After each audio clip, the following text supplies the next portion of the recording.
Startup Podcast PH is co-produced by Sprout Solutions, Aperon, Tuala, Simf, and AimHigh. Check out our partners in the description. Welcome sa Startup Podcast PH, where we interview Filipino startups and know about their stories, technologies, and visions for nation building. We have Surge Digital Media and its founder and head of growth, David Ramos. Hello, David. Kamusta? Yeah, kumusta? Thanks for having me again. It's Again. been quite a while, no? I think the last time Mm. that we talked about marketing and Surge was 2022, I think. Yes, Oo. 2022. And before kasi I was trying parang sa mga podcast may specific topics and back then ang ating specific topic was about marketing and digital marketing and those stuff Mhm. But now I want to know more really actually about Surge Digital Media, especially nakikita ko sa inyong social media na grabe ang inyong client base, grabe ang inyong nagagawa for your clients So wag natin patagalin pa, David, ano nga ba ang Surge Digital Media? Yeah. Okay. So Surge Digital Media is a growth and performance marketing agency. So I know that it's a bit of an alien term for most, but essentially what we do as a growth and performance marketing agency is we create campaigns that affects the bottom line of the business. Basically, that's generating leads for sales. Because our target clients are not really the big corporations. It's mostly medium-sized businesses, and we've been doing a lot of lead generation, e-commerce sales generation, primarily through content and paid advertising. So nasa intersection kami of the content development and paid advertising that drives leads and sales to the company or to the brand. And we've been doing it for about 6 years now. And so far, the journey has been very fulfilling. I mean, I'm very proud to say that uh, even our clients are speaking good. That turns into referrals. So I think That's good. I think yun yung also good signal that we're doing something great for the partner brands and for the partner clients. Yeah. Mm. And correct me if I'm wrong sa aking pagka-interpret din so this is more like end-to-end So parang tama ba na end-to-end na may marketing and then may, lead generation nga and then yung Mhm. parang rin growth nga kumbaga So parang how does it differ lang din from maybe the our usual, digital marketing agencies? Yeah. Okay, that's a very good question. One thing that I could say that is completely different, or what something that separates us from other agencies is number one, we are specialized. Okay, we don't Mm. offer a lot of services. Like hindi kami yung well, I wouldn't say that we're in an end to end, because there are a lot of limitations in what we do. Because personally, I'm a performance marketer, so yung mga ibang tao they think that okay, si David is a marketing person. I know a lot about PR. I know a lot about SEO. Actually, those are some of my weaknesses as a marketer. But one thing that Oh. I'm very proud of is performance marketing. Anything that talks about digital IQ, analytics. So let's say, for example, before this podcast, I was having a meeting with one of our client na yung management team nila. Because parang our attention was called because there are a lot of shifts that's going to happen inside the company. And before we even run any advertising on different platforms, parang okay, let's go back to the historical data. We have um, more than a year worth of data. So if we're going to implement something, given the business direction, we have to compute everything muna backwards and see Hmm. how we can meet those objectives. And then from the time na after na magawa yung strategy na yun, then that's the time also that we will be creating, yung mga contents natin, what's the offer, how is the campaign structure going to look like, all of those. So parang for me, brand marketing is not really my strength, but I am fully confident with my team na alam mo yun, na medyo kasi content and brand somehow magkasama yan eh. But yeah, Mm. circling back nga doon sinabi mo, somehow we separate ourselves. Basically, we don't offer a lot of services. If you're an e-commerce brand that needs sales sa TikTok shop, Laz Mall, Shopee Mall, sa Shopify mo, that's something that we're really great at and I'm really proud of. and also lead generation if you need high quality or sales qualified leads. For example, if you're a manufacturing company, if you're a distributor, wholesaler, or whatever it is. Okay, so yun, basically the structure and the framework has been set for this, and ang pinaka-heavy work kasi dito is the strategy itself. It's not something that's Mm, templated eh. May mm. process, may framework, but the strategy is completely different for each and every client. Yes, gets. So more of ano nga 'no, more of digital reach and digital presence and the brand Yep. nga. It's more of parang really, given the business, given the specific business, how will it grow more? Given its parang customer profiles, ano yung parang how do you market or basically you help them with their marketing strategy talaga 'no, na really Yeah. grounded dun sa ginagawa nila, right? Tama ba yung ganong Yes. interpretation?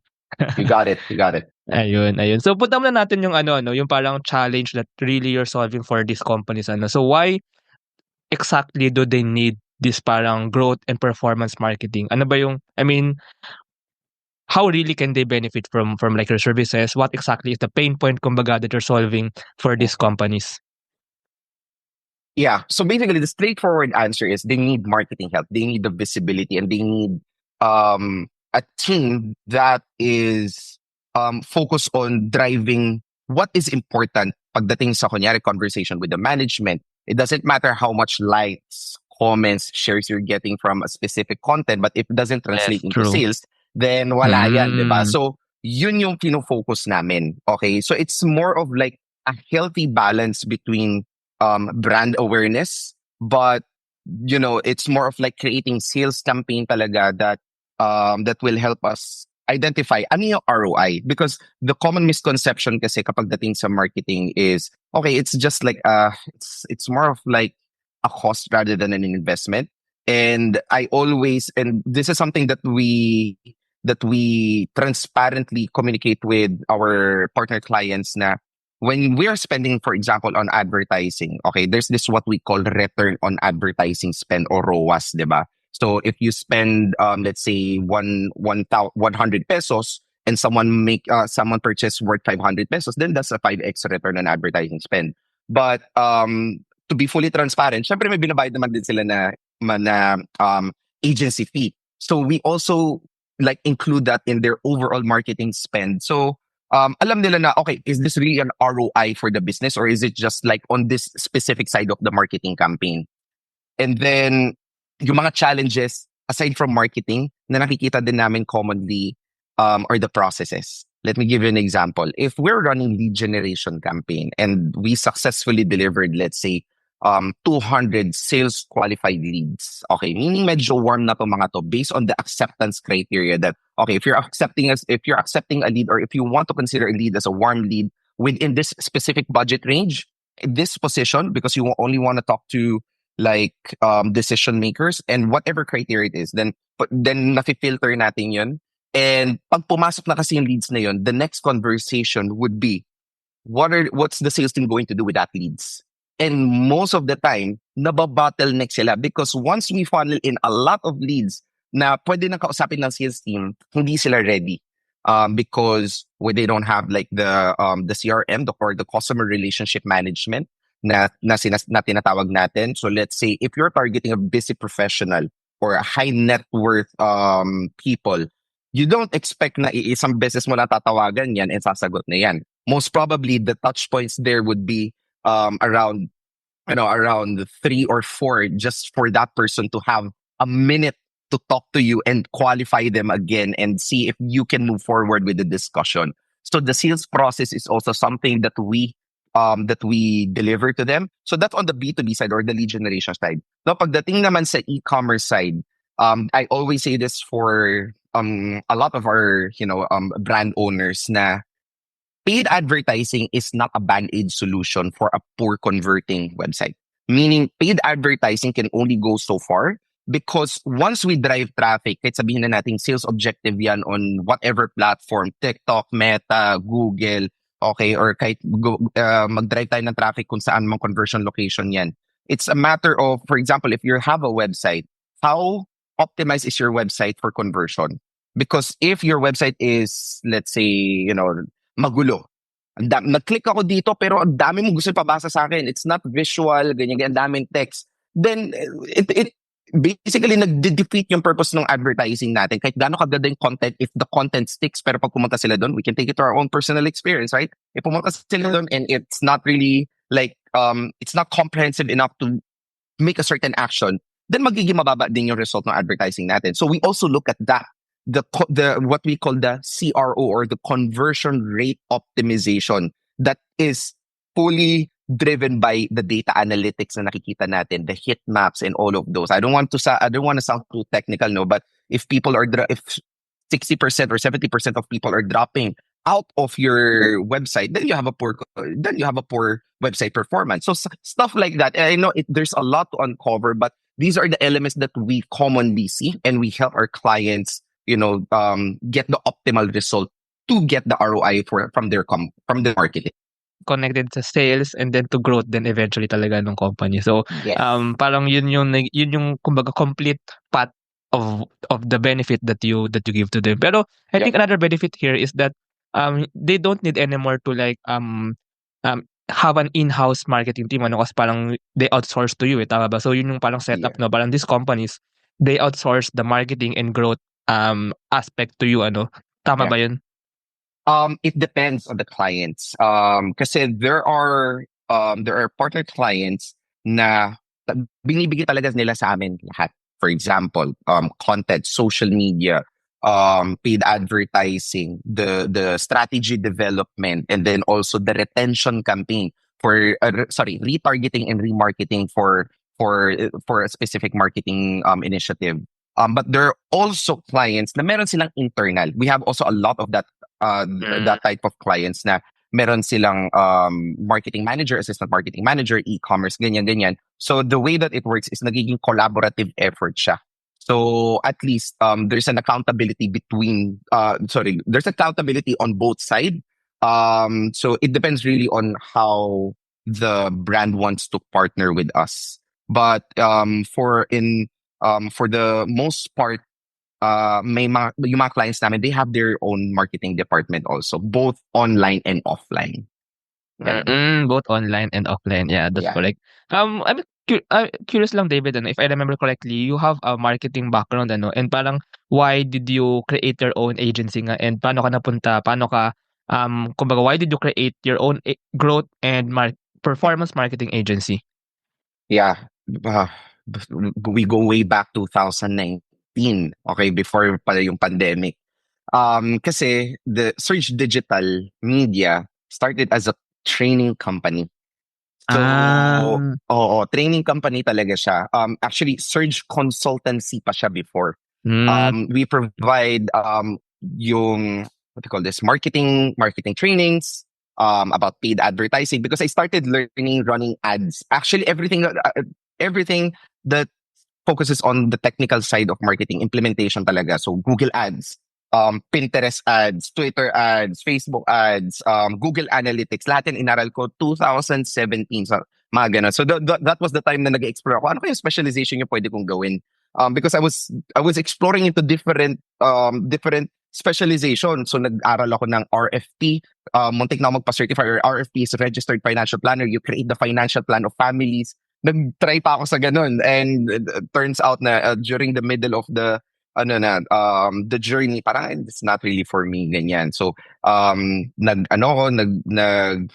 ako ng mga leadership workshops, ganyan. And then when I took a step back about, seeing saan ba talaga ako magaling, and then nag-reflect sa akin na, since 2013 I've been dabbling into marketing na. And I really love the journey, the challenges that comes with creating strategies, and the fulfillment of seeing na yung strategy mo nag-work. So ginawa ko siyang training noong 2019. I was still working in a company during that time.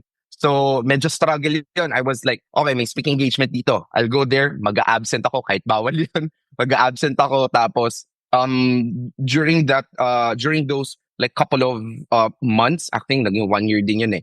May mga nagtatanong na, sorry, can you implement this marketing ganyan? Sabi ko, parang may opportunity dito.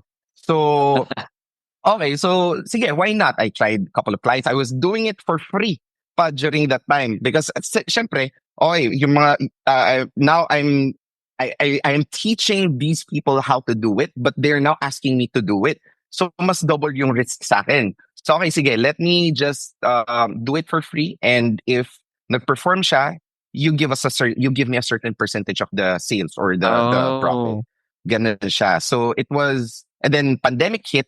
And here in the Philippines, nag-skyrocket yung yung digital marketing natin. Well, actually, not just here in the Philippines, but dun dumami. And I was still working from 8:30 to 7 p.m. during that time. Well, palagi naman akong late nun, so medyo nababawasan yung working hours sa corporate. Pero my journey was from, kunyari, 8:30 to 7 p.m. kasi I was a manager during that time also. I was managing my own team sa corporate. So, nung nangyari na yun, siguro sabi mo na uuwi ako, 2019, ayan, tapos 2020, maglalaylo ka pa, tapos mag-work ako na from 10 p.m. hanggang 3 a.m. working on grabe. a specific bunch of clients. Tapos gigising pa ako maaga niyan para mag-workout mga around 6 or 7 a.m. Grabe. So, oh, ganun talaga. Yung sacrifice ko talaga. And that ran for, kahit nung nag-quit na ako sa corporate ko, that ran for I think 3 years before ko talaga nakuha yung momentum. So, syempre, nung nag-resign ako sa regular job ko, the anxiety was at its all-time high. Wala akong kakainin kapag di na-perform to. So I was like really invested into building the agency, like looking for clients and like seeing a lot of potential clients. And then eventually, naging word of mouth na rin siya, although there are still ups and downs in terms of, sustaining the business. But turns out, yeah, we're here and we're doing good. The company is sustainable, and we're exploring different ventures pa in the near future. Ayun, grabeng kuwento yun 'no. Grabe din yung grit and actually ang, ano 'no, parang from teaching or training to doing. And then ngayon Yeah. parang naging full-fledged agency na nga talaga na nag-i-implement ng marketing strategies for these companies. But I'm curious on how these marketing strategies are parang implemented kasi of course meron pa yung parang planning stage and then tsaka yung, implementation stage and then of course parang inaano pa yan, nare-design ganyan-ganyan. So parang if there's a company who want to get your services, who want to avail of your services, so paano nangyayari yun? Okay, so pagdating sa process kasi, the first thing that we look at is the historical data. If the company has that, if they're storing and documenting yung mga marketing initiatives nila, because that will give us a wealth of benchmark para alam natin kung ano yung magiging direction moving forward. So there are a couple of examples. Kunyari, isa kang e-commerce brand. So let's say you have 100 SKU or stock keeping unit. Okay. Pagdating sa ganyan, tinitingnan natin, may tinatawag kasi tayong average order value or AOV. Meaning if there's 100 customers na bumili sa'yo on a different price points or on a different conversion values, ano yung average na binibili nila? Second is yung customer acquisition cost. So yung customer acquisition cost, kapag nag-run ka ng advertising, how much are you paying dun sa platform for someone to make a purchase? Okay, if I buy, kunyari, sabihin na natin, if I spend, kunyari, 1,000 pesos, and then dun sa 1,000 pesos, may isa ako naging customer, then may CAC or customer acquisition cost is 1,000 pesos. And then also may tinatawag pa tayong lifetime value. Meaning, syempre, if the product is good enough for someone to make a repeat purchase, then how many times na pinoproject mo na babalik at babalik sa yung customer na yun, imumultiply mo yun doon sa average order value. So let's say if someone makes if your average order value is 1,000 pesos, and you expect them to go back to you 6 times, then yung LTV mo is 6,000 pesos. So yan yung mga numbers na tinitingnan din namin, and then also who's the ideal customer profile. Okay, is the copywriting, ano yung dapat na messaging and tonality ng copies and design natin that would resonate and stick to the ideal customer profiles na meron tayo, because the last thing that you want to happen is just create a creatives or develop a creatives na alam mo hindi naman nakaka-resonate na is this ad speaking to me or parang ano lang to, noise lang to sa news feed ko. So yung mga ganung process and a lot more, no, kasi during the onboarding process we have the team needs to talk to the point person, whether that's the management, the marketing team, to straighten things out pagdating doon sa mga foundations, and then the team will recommend and craft the strategy. So somehow medyo may difference lang siya, but that's also the same thing nung pagdating sa lead generation. Ano yung conversion rate mo? If we give you, let's say, 100 leads, doon sa 100 leads na yon, sa 100 leads na nakukuha ninyo, ilan yung qualified doon? Sabihin mo na nagiging 30. Doon sa 30 na yon, ilan yung nasisendan ninyo ng proposal? Okay, so sabihin mo na nagiging 10. So doon sa 10 na yun, ilan yung naku-close ninyo? So at least that gives us an idea of how to benchmark yung mga magiging initiatives natin moving forward. So a lot of things happens during the onboarding, and it's a progressive development. A lot of A/B testing happens during the campaign. A lot of post-mortem happens also, so that we can move forward with a lot of improvements, a lot of results then. And being honest also, kapag hindi nag-work yung marketing campaign, I mean, we're not magicians also, na there are times that the campaign doesn't work. Okay? I mean, there's no marketer na magsasabi na, oh, lahat ng campaign ko nag-work, lahat yan. No, I mean, if someone tells you that, they're completely lying, because it's a matter, that's why you do A/B testing it, because there will be winners and there will be losers. Okay, there will be a champion for this specific variable, and then there will be losers for this specific variable, which that will help you mold the campaign moving forward para alam natin kung ano yung i-double down natin and ano yung sa sunset natin. Ayun. Ganun. Tsaka parang ano 'no, parang hands-on din talaga kayo dun sa company ano, and parang if they invest onto your services, you make sure din naman na parang given their investment, they will have returns nga ano. So, actually that's a very great thing, kasi parang uso ngayon yung parang you spend on marketing and ads pero hindi naman talaga nagre-return, eh, especially Facebook ads, mga ganyan. So, parang dito, given na hands-on nga yung, working niyo with the company, na-ensure niyo na yung investment for those marketing ay bumabalik na naman. Is payroll processing taking too much of your time? Introducing Sprout Payroll Starter. For as low as 5,000 pesos per month, you get a team of experts to help you with your payroll and HR needs. We'll help compute and process payroll, handle all your government compliance requirements, and automate timekeeping. Leave the payroll to us so you can focus on growing your business.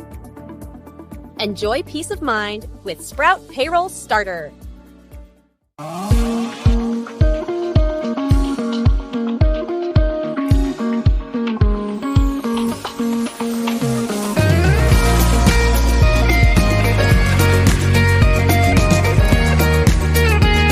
Trust the digital future with Twala.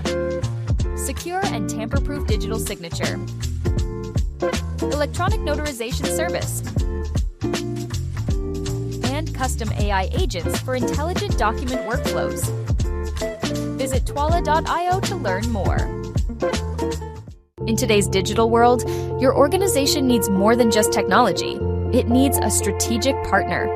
At Symph, we build web and mobile apps that drive innovation for startups, enterprises, and organizations worldwide. Visit symph.co today. Yeah. And then, I'm curious on how you grew the agency. And can I ask numbers first? Gaano na ba kalaki, if okay lang itanong, ang inyong agency? And gaano na ba kadami ang inyong clients, if it's okay to ask that? Sige. So, well, since specialized kasi kami, I mean, the company is not super big like all of this, yung mga kilala nating brand or agency companies, no? But right now, there are about 15 people working for the company, but we still have a couple of part-times and consultants. So, syempre, magko-compound yun. But the critical thing kasi dito in growing the company is finding the right team talaga. I remember when I still, I was still reading a lot of books, watching a lot of videos. Sabi nila, oh, you just hire the right team, okay? And then at least mababawasan ka ng quarter ng problema mo in building a business. And I never got that concept until such time na I made a lot of mistakes in hiring people. Okay, so parang I remember na for you to scale, I think this was Gary Vaynerchuk eh. He shared kasi may nagtanong sa kanya na parang how do I scale? It's about hiring the right people. Make $7,000 in hiring people rather than $10,000 just doing it with the wrong people. Right. So there's like a level of sacrifice and investment that comes with it. And personally, I always look at people's ito, just a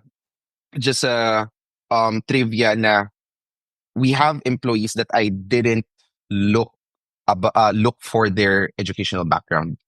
Okay. And I'm not saying that that is like that should be the standard, but in our case, for example, if you are a designer, and I have this designer na nag-graduate siya ng financial management, and nalaman ko lang after 1 year nung hinire namin siya, pero he's been designing since high school.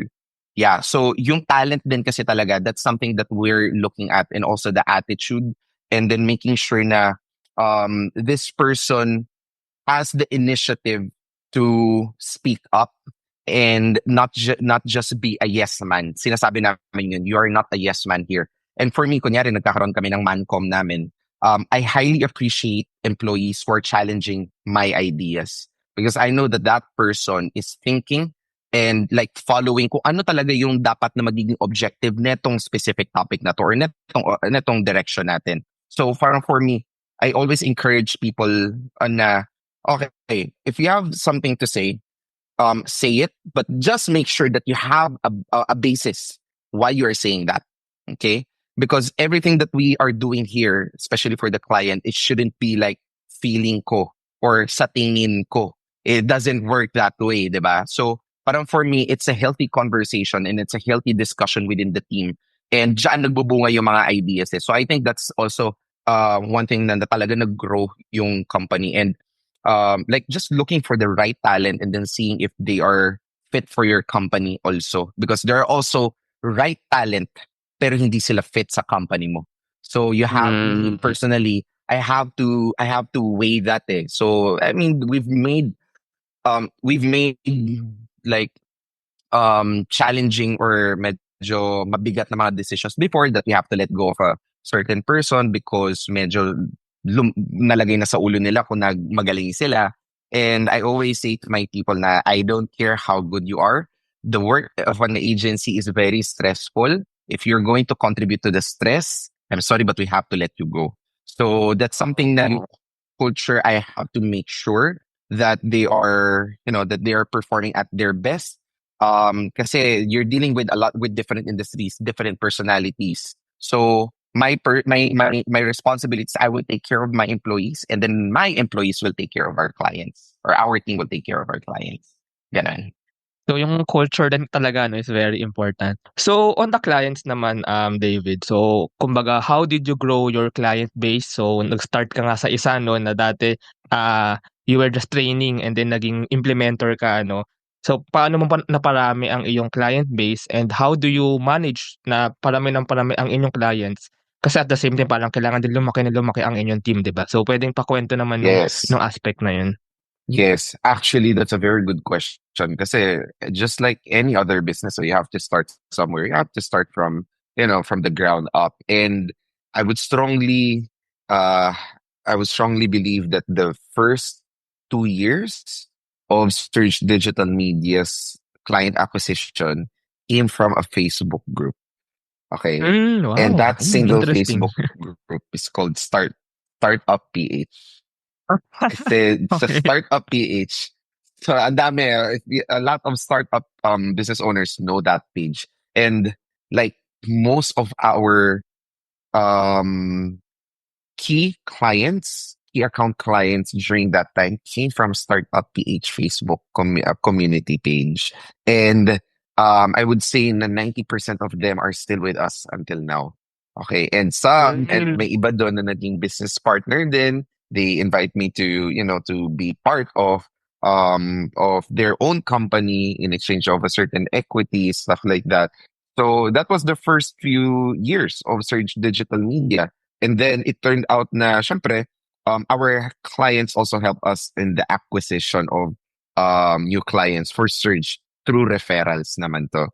So malakas din yung referral system because I would assume that, we're doing something great for them, and naging tuloy-tuloy din siya. But syempre, as a caveat then also, we need to practice what we preach. We also run paid advertising. Okay? And actually madami. So we have Facebook community as well as how we started, referrals, running paid advertising, lead generation, and also doing networking events. So just to backtrack here, kasi I lived in New York for half a year, and my primary objective kasi there was to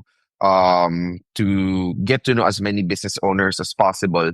Kasi iba yung laro dun eh. I mean, I can completely say iba ang laro dun. I've learned so much from different people. So and I also created a networking event there, a tech startup and mixer, for the purpose of like meeting different founders, different business owners, and then some of them turned into clients din talaga. So maybe it's a matter of old moves and not being afraid of sharing to people what we do and how we help them, and probably how we can help them muna at the interim. So it's not always about you need marketing, I need client, let's exchange business business cards. So it's my mentality always there is how can I provide value to this person with the minimum risk possible for them, just to see na ito yung klase ng trabaho na ginagawa namin. Because everyone has portfolios, diba? Ang daming may portfolio, ang daling i-fake ng portfolio. But if we can actually let them test the waters with less risk for them, then that is a good way of warming up a lead. So yun, ganun siya. And up until now, we're still doing yung mga lead generation process namin, and it has helped Surge Digital Media grow significantly. Mm. What do you think pala parang why napunta kayo sa startups? I mean, may affinity ba talaga ang performance marketing and growth marketing sa parang startups, kasi startups really want to grow eh. Or ikaw din personally parang may affinity ka sa startup, sa tech, sa innovations, and those who want to accelerate. What do you think about that lang? Yeah, so I like speaking with startups and medium-sized businesses because, well, the purpose of hindi common ang term na performance marketing and growth marketing dito sa Philippines, especially for startup owners or business owners. So pag sinabi kasi natin na startups, ang pinakaunang iisipin na ganyan is, okay, paano tayo magkakaroon ng benta? And that's personally what I like. Okay? So for example, kapag mga brand awareness nga lang na, okay, if you get likes, comments, and shares, as mentioned earlier, it's not directly relevant or directly proportionate to getting sales or leads or converting leads. So kapag nag-run kami ng mga marketing campaigns, especially for the startups na nakikipag-partner sa amin, madali yung usapan. Effort A, result A. Effort B, result B. Okay, so kaya sa amin din, syempre, there's still a pressure na we need to deliver what we have promised, or what not promised, but what we have clearly communicated to them. Kasi madaling ang daling magsalita, ang daling magsabi na, oh, this is what we've done in the past, ganyan. But as a marketing agency, we are paid and we retain clients by providing results. So yun, especially if you can see that the startup is growing because of the marketing campaigns that you initiated for them, that is an ultimate satisfaction for me, especially lalo na nung ako yung nag-handle talaga. Very hands-on ako dun sa lahat ng clients before. And with that, yun, hanggang sa na figure out namin yung own process namin, own systems namin, and then it's basically training the team how to understand each and every business unique selling proposition, business model. And then ang dami rin namin na experience na because of the marketing initiatives na ginawa namin, hindi na makakatch up yung operations nila, which is a good problem, no? But for example, there's this e-commerce company, tapos hindi sila nakaka deliver on time doon sa mga customers nila because there was a surge of orders. There's this kaya nga Surge Digital Media, diba? But there's also this lead generation company na hindi na nakaka-catch up yung yung sales team nila because of the number of leads, sales qualified leads or warm leads na nakukuha nila. So they have to pause, regroup, and then kapag nag-onboard kasi sila ng tao, syempre that on certain onboarding needs like specific and intentional training. So we help them in a different way. Okay, sige, improve natin yung sales process ninyo. Okay, let's see, baka pwede yung other marketing initiatives gawin natin. So stuff like that. Yeah. Mm. Grabe, first of all, parang ano 'no, yung the job that you do for these companies, for these startups, for example, parang hindi na lang din talaga siya marketing, eh. Parang ano na rin, Yeah. eh, touching onto business Yes. development, eh. And that's what these startups really need, eh, na parang, hindi lang basta-basta brand awareness, hindi lang basta-basta marketing or increasing their reach, but really, first you help them identify sino ba yung possible leads, and second, you connect with those leads and you sell to them 'no. So I can see really the value that you bring for Yeah. startups, lalo na the startups are exploring new things, new stuff to sell, Mhm. and new business models ano. But meron bang parang ano, industry, or is this medyo agnostic naman sa industry kayo, like any industry, and, as you said nga 'no, medyo small and medium size, but ano ba, so anong field ba, or really anything? Okay, sige. So may mga, 'di ba, may mga levels diyan. Right now we do not have a micro business. Okay? It's because pag micro kasi, well, syempre the team is relatively small. And the investment of marketing, especially if you're going to hire an agency, cannot be like the ideal direction for you. Probably you can hire someone muna and then figure out yung sarili niyo, yung process and system. And then once you see, gradual results, and then you grew your team, your operation, your cash flow, then that's the time that you can explore extended agency as a partner for your marketing initiatives. Right now, mostly our clients, nasa medium sila. I would say nasa 70% nasa medium scale sila, and then 30% nasa small scale sila. So we're not targeting Mm. like corporations, kasi ang dami na nagta-target ng mga agencies dun eh. So but the Hmm. e-commerce industry here in the Philippines, yung mga small, ang daming nagta-transition na to a medium scale Hmm. businesses or enterprises because of the growth of e-commerce din dito. And then also yung mga manufacturing industries, mga wholesalers and distributors, mga yan, kasi we have clients in pet, meal plans, watches, jewelries, plastic manufacturing, flexible plastic packaging manufacturer, FMCG, yung mga ganyan. So, yan yung mga clients na kinukuha namin. And lumalapit sa amin to ask for Mm. help, basically. Mm. Yeah, tsaka growth nga naman 'no, so you're really helping these companies to grow from small to medium, and maybe from medium to Yes. large ano. Pero that's really true ano, this is a very nice niche that you really took on 'no, na parang lalo sa Pilipinas, pausbong ang mga SMEs ano, and it's really nice to have Surge Digital Media helping the performance and the growth of these small and medium enterprises. And as you said nga ano, actually medyo kahit anong industry basta really want to grow. Introducing Aim High. Smarter construction management starts here.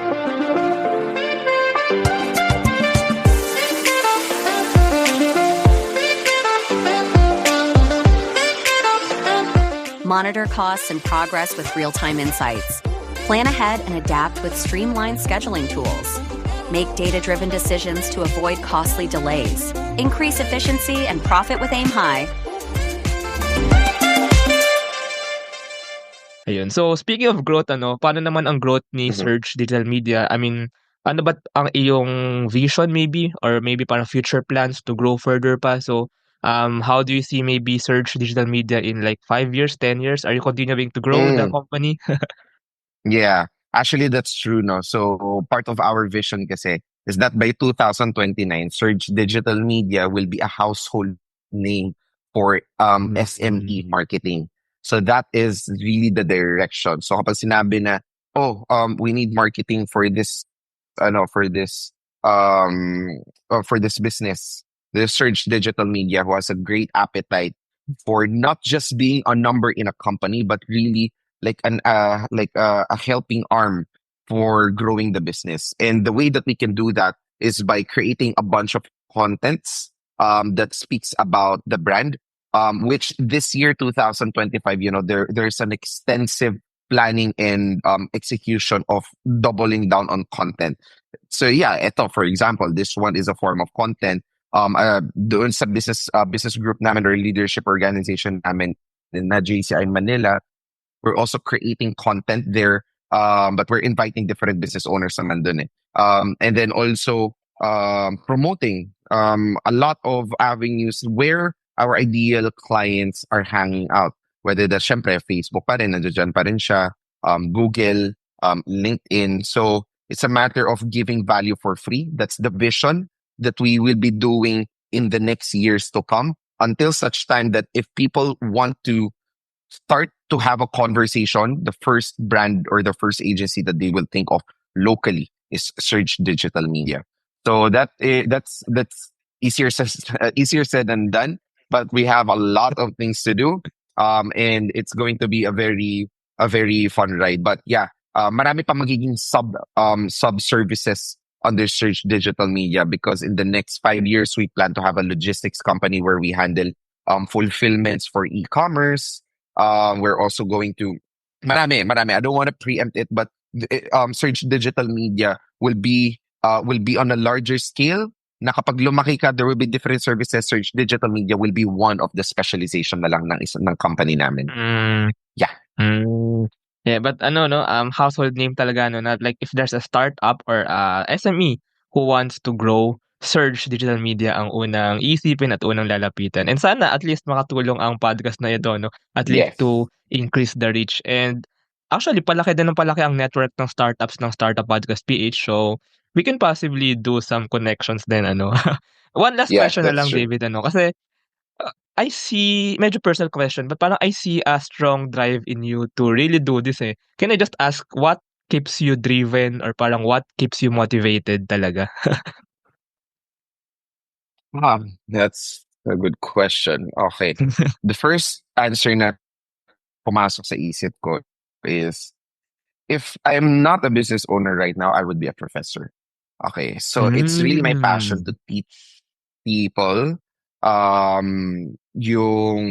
kasi I started doing speaking engagement when I was 19, in the smallest way and in the most comfortable way that I can speak pagdating doon sa subject matter. And then I found it fascinating. It is because for me to be a speaker, to be a teacher, I need to learn, and I love to learn. So I'm kind of a bookworm. I always go to different courses. Until such time, nag-progress kasi yung career ko. Siyempre, dati nung nagsisimula ka pa lang, wala ka pang-afford ng mga medyo mahal na courses, di ba? So you deal with what you have, right? So, and then as the business grew, siyempre, mas nagkakaroon ng demand for a higher scale of learning. So doon ako nagkakaroon na, okay, I am able to afford going to different countries just to learn how they do things there and what I can bring to the agency. So yun, talaga it's a matter of teaching eh. That's why I always tell my employees na somehow you guys are lucky, because I love to teach and I will teach you everything that I know, whether that's going to be on social media marketing, that's going to be on performance marketing, paid advertising, Google Ads. Lahat ng services kasi namin alam kong gawin. Personally, I can create it. If you want me to run like ads on different platforms, I will do it. Okay, medyo wala lang akong talent sa designing, but I still can. I have eyes for good design. Email marketing, yes. Data analytics, yes. Paggawa mo ng strategy, yes. So parang it's more of a collaborative effort na, okay, you need something, okay, ito yung gagawin natin. So I think that's what kept me going. Syempre, ang business, lahat ng klase ng business, there are ups and downs, but I just really love what we do, na kahit anong hirap man yan, I mean, it's going to pass, diba? So, sabi nga ni Tom Hanks dun sa parang panel discussion nila with different celebrities, no? You feel good, you feel that you have it all figured out, it will pass. You think that everything is chaotic, you think everything in the world is against you, remember, it will pass. So, ganun lang din yung naging mindset ko until such time na whatever problem, okay, let's figure out what is the statement of the problem, what caused it, what is the solution that we need to do. Okay, so gawin natin yan. And then kapag nagawa natin siya, okay, how can we avoid it? Ito yung nangyari. So that we don't repeat the mistakes over and over again. And then kapag nakita ka na, syempre magkakaroon ka na mistakes along the way. And pero kapag tiningnan mo lahat ng mga iniwasan mo, it saved you so much money. Yun na yung masasabi ko. So that's what kept me going, and that's still what keeps me going. The chaotic life of a business owner is what I crave for. I mean, it sounds weird, no? But that is what I crave for. And that's why I believe that business or entrepreneurship is not really for everyone. You really need to have a great appetite to stress, to anxiety, to thinking na what if lahat ng ginagawa ko ngayon don't give me results. Kasi kapag nasa business ka, you're planting seeds in for so many years with so many efforts without knowing if magbubunga ba yun. But that uncertainty is such a driver for me that I would say na if things don't turn out well, I squeeze the life out of that lemon.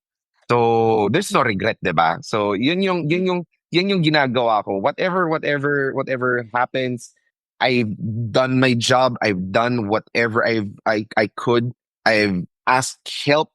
I cannot do it alone. I ask help for people who I believe can contribute to the growth of the company. All of those. That's what keep me driving. It's not what I have right now. It's not what I did in the past, but what could possibly be done in the next years to come. So that's really fascinating for me. Ayun, grabe. Mindset of a true entrepreneur. Love the chaos, kumbaga. And parang you really love Yeah. solving problems, ano. So I think that's really what entrepreneur should be din naman, Yeah. parang the love for solving problems. And yung process, I think it's the process talaga, process of learning and doing and teaching na rin, ano, and learning and learning and learning to solve more and more problems. Ayun, grabe. Grabe, David, actually very inspiring din actually. I actually believe na kumbaga that's what entrepreneurs should be. Problem solvers really, and kumbaga enjoying the process and continuing on learning. Ayun. Yeah. So, thank you very much, Yeah. David, for this conversation. Baka merong mga startups na nakikinig or companies na nakikinig who want to work with you and search digital media. So, please take this time to maybe invite them to know more about you. Maybe visit your website or Yeah. your social media channels. So, yeah, if there's anyone out there's listening who's also inspired maybe and or who want to partner with Search Digital Media, so ayan, feel free to invite them. Yeah. So if any one of you guys who are listening to this podcast, and you want to explore, no, and you want to talk about how your company can grow through marketing in general, no, you can just visit our website. It's surgedigitalmedia.com. Surge is spelled as X, as in X-ray fish, right? And if you want to follow me or personally ask me para hindi na dumaan sa aming sales team, you can follow me on LinkedIn. It's David Ramos Marketing or David Ramos.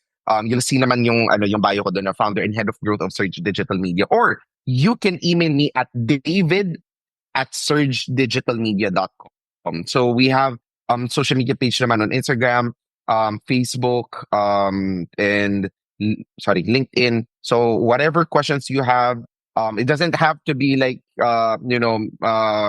talaga maging client na agad na maker. But if you want to have a conversation about how your business can grow through marketing, I'm very free to speak to you about that. And yeah, hopefully we can help you. Ayun. Thank you so much, David. Thank you. Thank you for having me. Thank you.